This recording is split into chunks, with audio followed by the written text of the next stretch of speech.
Hello, and today will be the second lecture of this course, and we will take initial two lectures to understand what is meant by simple C programming. We will assume that most of us have done some programming in a language which need not necessarily be a C language, so we will utilize some time to just get acquainted with the constructs of C language. And C language is a language which provides a large number of facilities to the programmer, a large number of high level facilities for data structuring as well as programming methodology, as we discussed in the first class. And today we will see some of the simple constructs. Later on we will move into the more sophisticated and complex constructs of C language. So today will be an introduction to C language, which we shall see by running certain example programs which are there on the computer.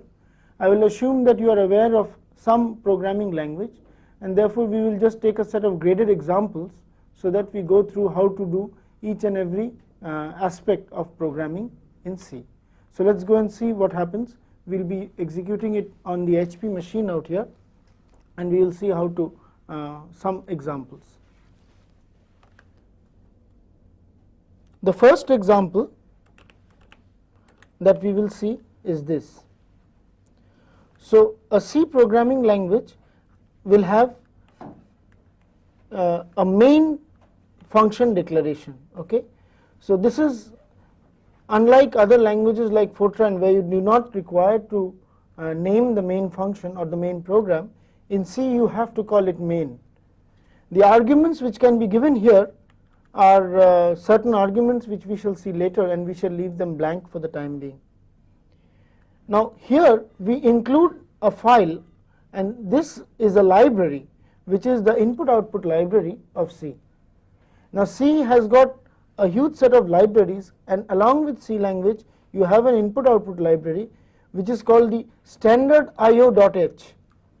So we call it in short stdio.h, and for all our input and output programs we use this stdio.h. So we include it in our programs.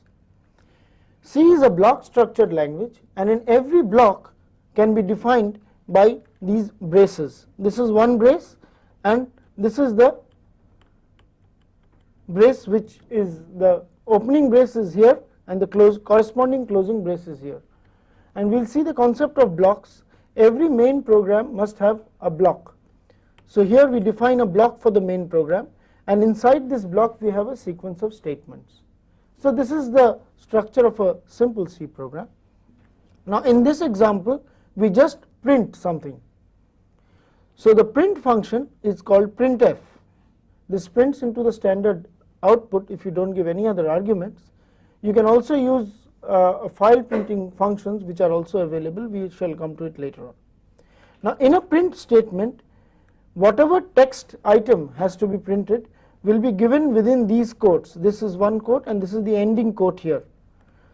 So within the quotes, whatever you want to get printed will have to be printed.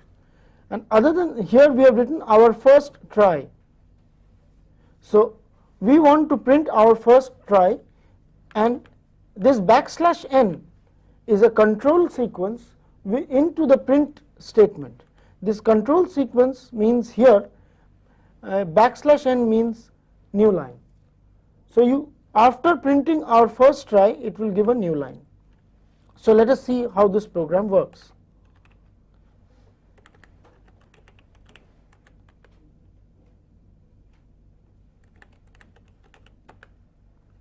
So when we run it, it gives our first try.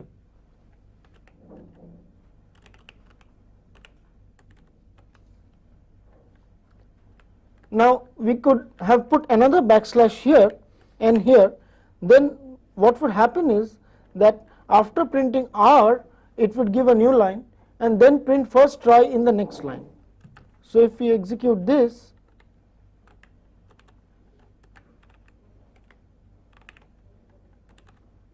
here I am compiling the program with the CC compiler. CC is the compiler, and it creates a .a.out file which is executable. So this a.out file has to run, and you will see our is now printed first, our, and then first try in the next two lines.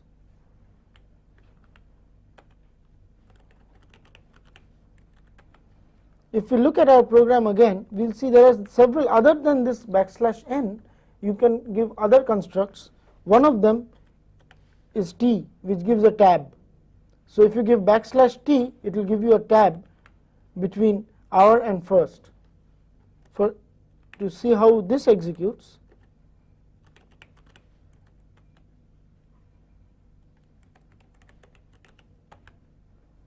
hour, and then there is a gap for tabbing, and then first try.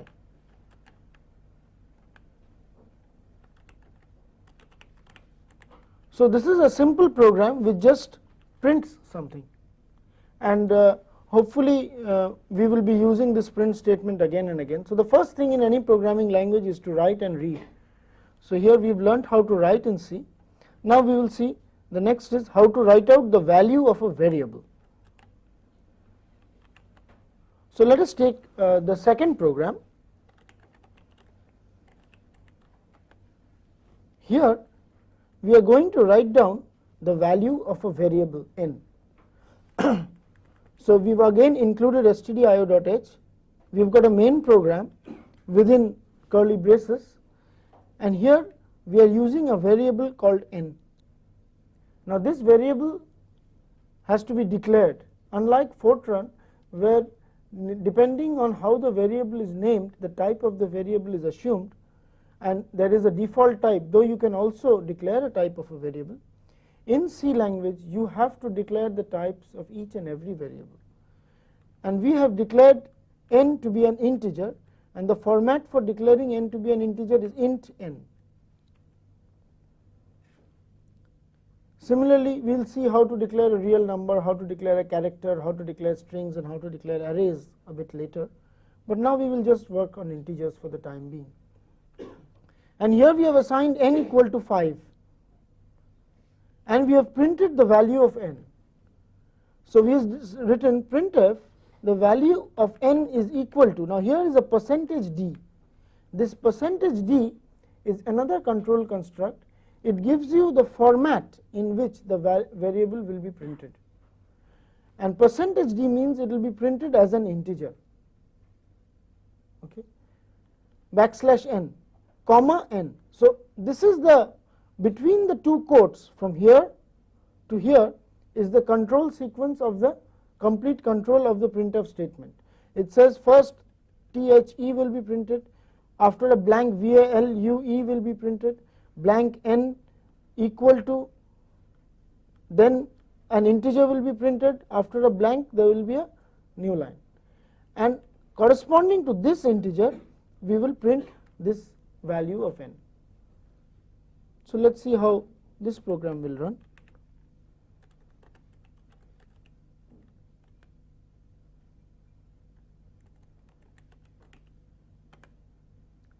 It prints the value of n is equal to 5.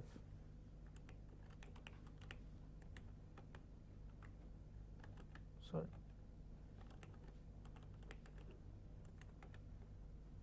Now we could also change the value of n, say to 6 here, and we could include another variable, say m, declare it, and assign m is equal to 8, and print the value of m here also. And for this we will have to give another %d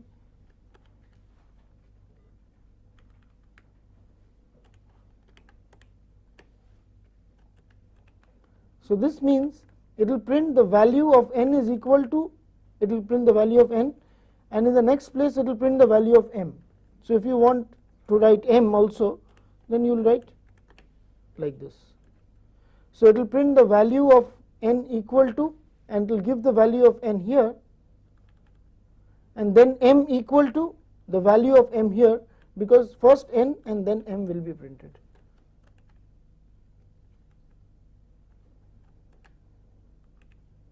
So this is the program.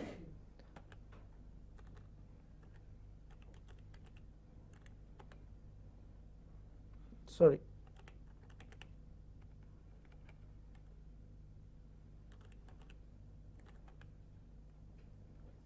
There is some mistake oh, there is an I out here which is incorrect. This is syntax error. So it has given a syntax error during compilation. So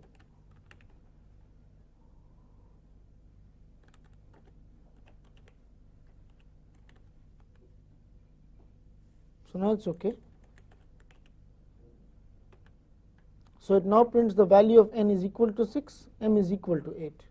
And if you want them in different lines, you can put the control n and the other sequences as and when they are required.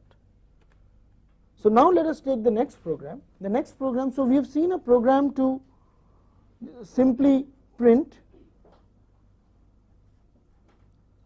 We have seen another program to declare variables and print their values.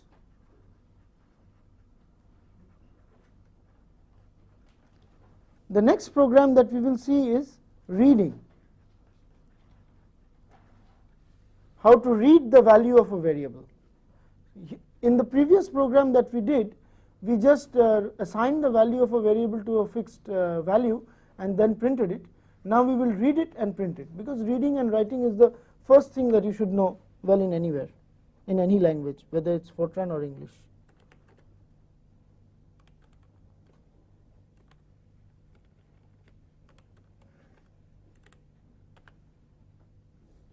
So this is a program to read an integer and print its value. So it says hash include stdio.h main. This is the main braces. We declare an integer int n.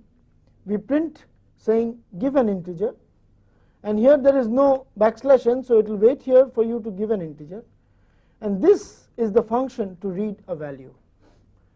Like printf, scanf is the library function which can be used to read a value, and just like printf, it has a control within these quotes which says that I am going to read in an integer %d, and when I give the integer, very funnily, I have to give with the variable something called and n. If I give only n, the results will not come. So I have to give something called and n to actually read in the value of n. We will understand why we have to give and n a little later on, but let us see how this program works first. So if we have to read in a value n, we have to write in, and if it's an integer, we have to write in scanf %d and n, and then printf, we are just printing the value of n, as you can see in the normal manner. So let's see how this program runs.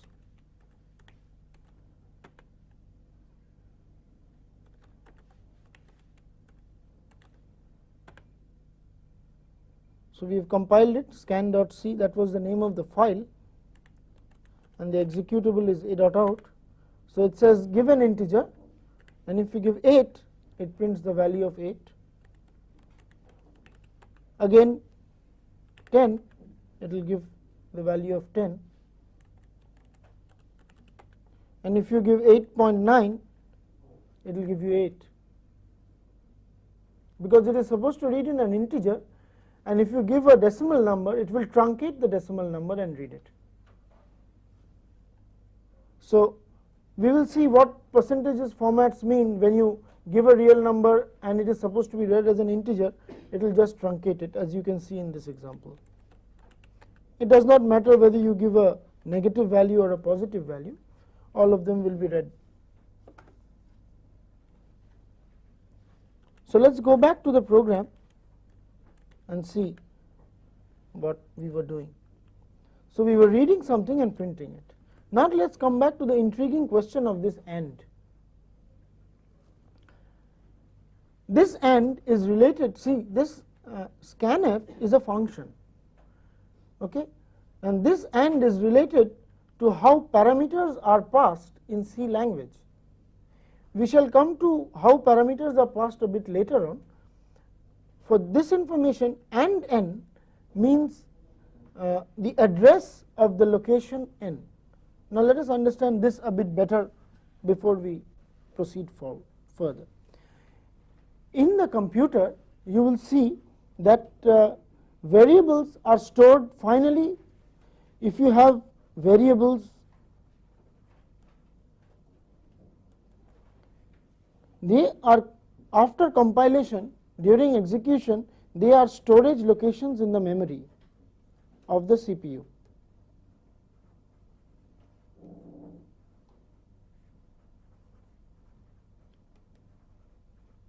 So the computer has got the simple von Neumann architecture, can be looked upon as the CPU and the memory.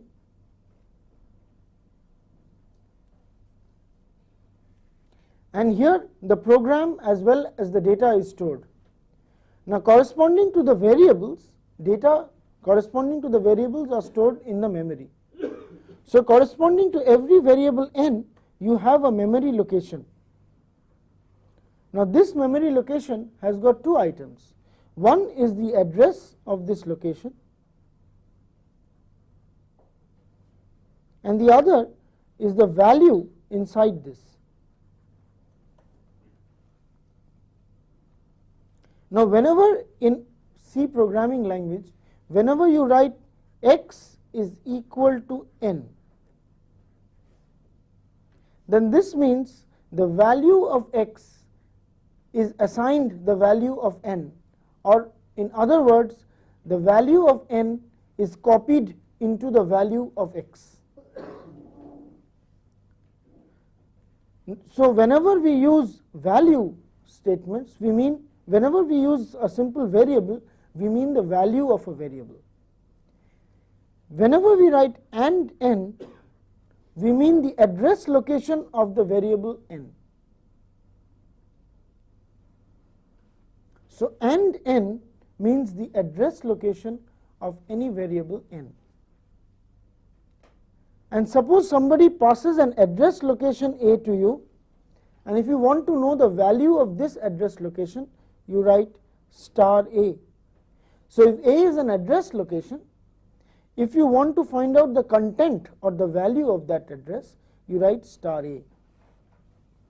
So there are two things about a variable. If it is a variable, then and a, if it's a variable n, m, a, then and of it will give you the address location.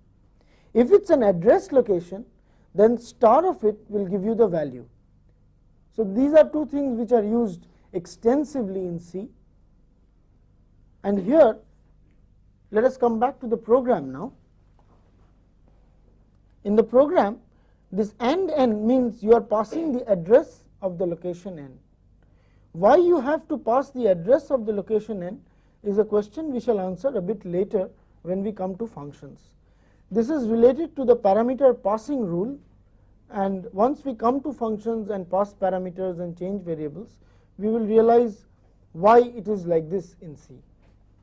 So for the time being, let us just know that whenever we have to write a scanf function and we have to read in the value of a variable, we have to pass the address of that variable, and the address of that variable is passed by the and n statement. Any questions? So now we move on to a more involved exercise where we are using some assignment statements.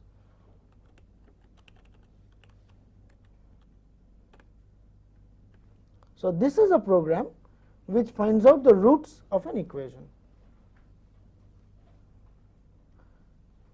Now we will be using some functions, that is why I have included another library other than the IO library.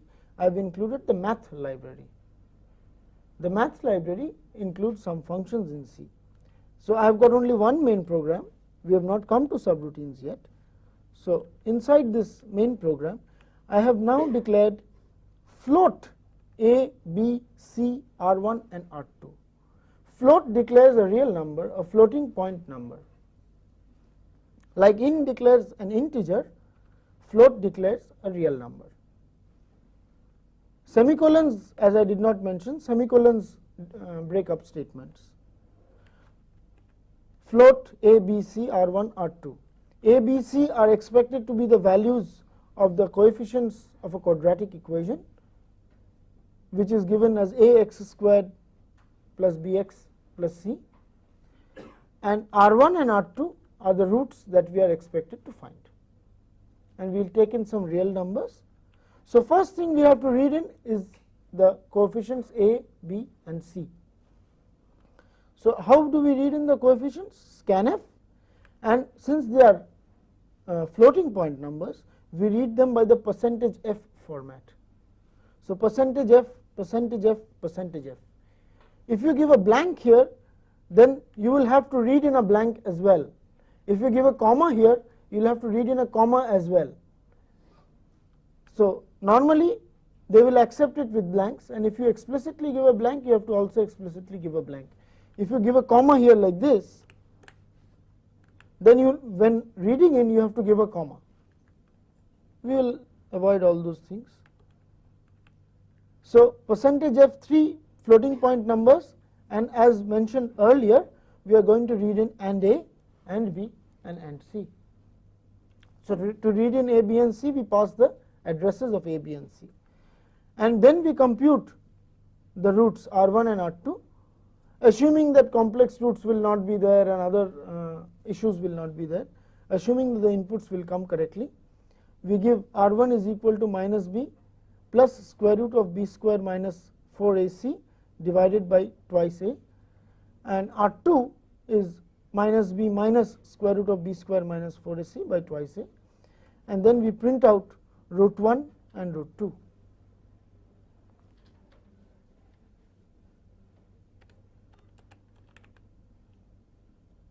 So the first thing, when you run this program, you are supposed to give in the 3 values.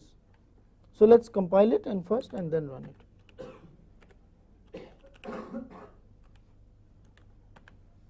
Sorry, this will not give the correct result. I have to compile it with the math library included. So there is, in Unix, you have to compile it with minus -lm format, that is why.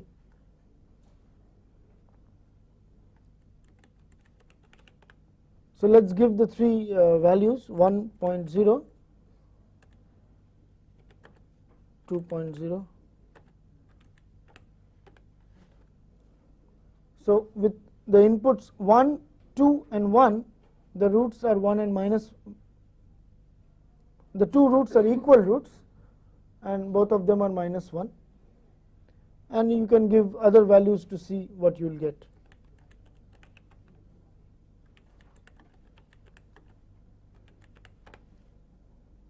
With a equal to 1, b equal to 3, and the other one, you will get this.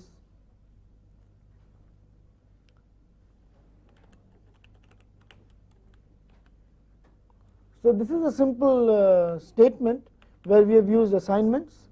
We have used the square root function out here, sqrt. You have got a whole lot of other inbuilt mathematical functions, sine, cos, and everything else is available like in any other language. Only thing is you have to include the math library, and you have to compile it so that the math library is included properly and is loaded. In Unix you have to compile it with the -lm option, and in the Windows or the DOS you have to compile it appropriately. So however, this program does not take care of the issues when the roots are equal, separating out the cases when the roots are equal, when the roots are complex, and the roots are unequal. That is, the 2 real roots are there, complex roots are there, and the equal roots are there. So now let us take, let us see how we will separate out the 3 parts. In order to separate out the 3 parts, we need the conditional statement or the if statement. So there is an if statement in C language as well.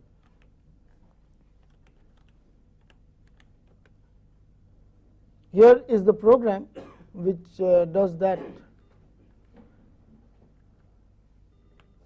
So here I have included stdio.h. I did not compute the roots, so I did not include the math library. Float a, b, c, r1, r2, y, z, w. Y is equal to, I have scanf, percentage f, a, b and c. Y is b square minus 4ac. If y is equal to 0, printf equal roots. Else, if y is less than 0, complex roots. Else, there are two distinct real roots. So this is a program which uses an if then else statement and a nested one, that too. I am sure all of us understand what is a nested if then else statement. So I am not going into the details of what nesting means and what nested if then else means. The else is related to the closest if, that is the standard practice. But please note here, the equality is not y equal to 0. You must give two equal signs like I have given here to test for equality. And if you give y equal to 0, it will assign y to 0. In C language, you can make an assignment even inside a conditional. So if I had written here y equal to 0 instead of y double equal to 0, it would have assigned y to 0 also. So the equality testing is y equal to 0, else y less than 0, else the two distinct roots. So this is the simple if then else format, and I am sure we understand this if then else format as well. So now let us see the complete program with the printing of the equal roots, printing of the complex we won't print, printing of the distinct roots. So let's see the let's run this program first. Let us run this program.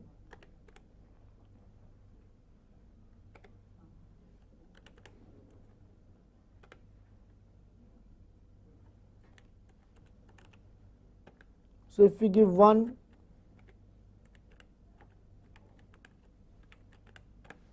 we will get equal roots. You can also give integers. If you give integers, they will be converted to floating point. For example, you can give also this. There is no problem. It will read it properly. So if you give 130, it will print two distinct roots. And if you give, say, things like 111, it will give you complex roots, because b square minus 4ac is now negative. And the complete program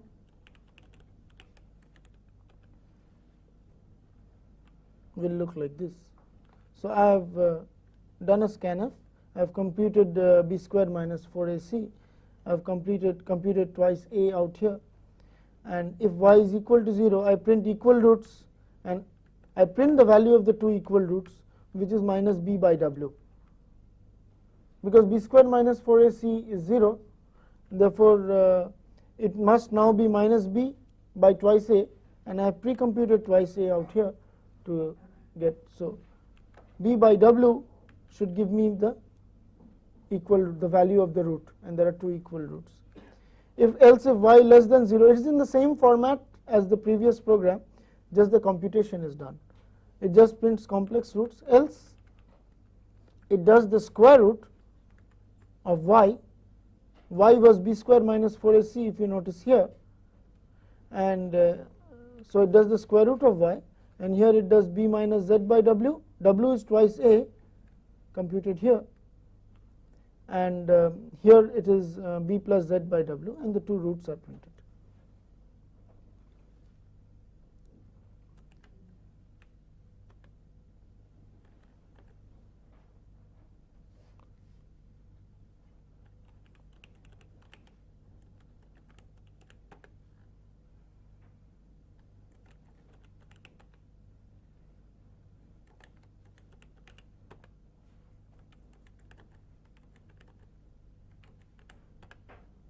It prints equal roots.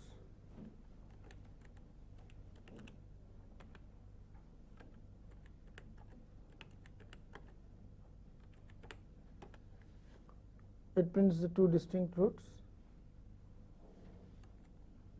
With 130, we got the two distinct roots.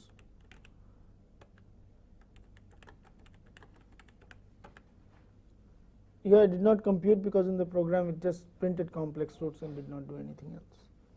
Another point I would like to raise, let us go back to the original roots program. It is a very simple issue, but I would like to raise this issue right at this point, so that we remember it as we go ahead. Is here, in computing the two statements, I have done this square rooting twice. I have done this b square minus 4ac twice, I have computed twice A twice, 2 star A, and this is going to put in more effort, and obviously it is going to take more time to do this computation because we are repeating computation, and since efficiency is something that we are seeking to achieve in a good program, we should try and see that we are not doing such things repeatedly. Therefore, it would have been much better if we had used a variable, because 1 or 2 variables will not make much of a difference unless you are using too much space which is not there. And here we will use more space to save on time, and we will declare a variable and assign it precompute b square minus 4ac, then we will precompute the square root of that, and then we can precompute twice a, and then use it as and when required, and that's exactly what we did in the final program. Here we precomputed the value of b square minus 4ac, we precomputed the value of twice a, and here because y was to be checked, so this value of b square minus 4ac and twice a were to be used repeatedly once here, and the square root was to be also used twice, so we computed it only once, stored it up, and we used it. It is not, the computer is so fast that it will not be possible to show the difference in the two at this point of time, but I hope we all understand that there is going to be quite amount of difference in these two things. So this is another simple program to work out the roots of an equation, and we have seen what it means to write an if then else statement, and we have also seen how to do an assignment, declaring of integers as well as floating point numbers. And the other conditional construct that everyone uses in any programming languages is the loop. So we will now see an example to find out to use the loop. So the next construct that we will do is the for statement.